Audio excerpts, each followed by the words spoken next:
I don't make this stuff up. There are also challenges for plant-based foods. Some are complaining about the commercialization of the industry. To discuss that, I'm joined now live from Lexington, Kentucky by Wuyang Hu. He's a professor of agricultural economics at the University of Kentucky. To what degree is farming controlled by big corporations, would you say? Hello, Mike. Well, I would say the commercialization of agriculture is really taking off all across the globe. In China, if we define the commercialization as a share of products being sold on the market, 75% of the product based on a private farm is being sold on the market now. So we can say 75% of the values coming on the market is commercialized. The impact on the market, of course, is huge. The benefit of that comes with diversified food, cheaper food, longer shelf life. Of course, there's some negative consequences, such as environmental degradation, enlarging gap in the urban and rural income. But we really need to see the picture as from the broader perspective. That is, we need to value the cost and benefit side by side. So overall, my opinion is commercialization of agriculture does improve the people's life and improve the country's prosperity.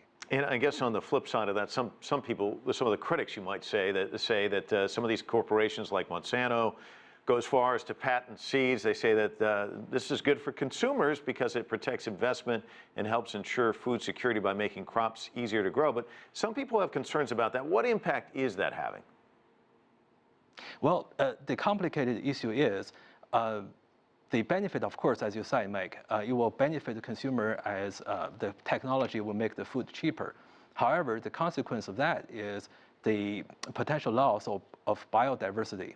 If we talk about a particular company patenting a life form, which is a seed, then the complication is really talking about whether we can go ahead and patent something else, more dramatic than a small seed. So I can see the question here is more than just the economics of it. It refers to the ethics, refers to the social side of the impact. We really have to value consumers' opinions about whether this is the right thing to do beyond just the economics factor. And we're seeing a push in parts of the world, including the United Kingdom, for people to get back to the backyard farming, growing things in their own gardens. Why are so few people doing that sort of thing, do you think? Well, again, the issue has multiple implications. People who don't choose to do that, of course, the cost of growing crops, vegetables, and fruit is high for individual person. You have to know the technology, you have to have the time, and you need to know what to do with the plant.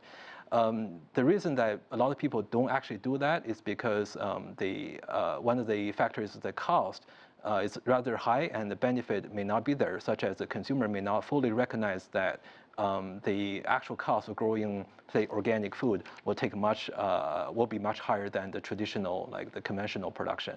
So we need to really assess the market, that we need to compare the supply and demand, make sure that the market actually enables such or encourages such a move. Wuyang Hu joining us from Lexington, Kentucky. Thanks so much.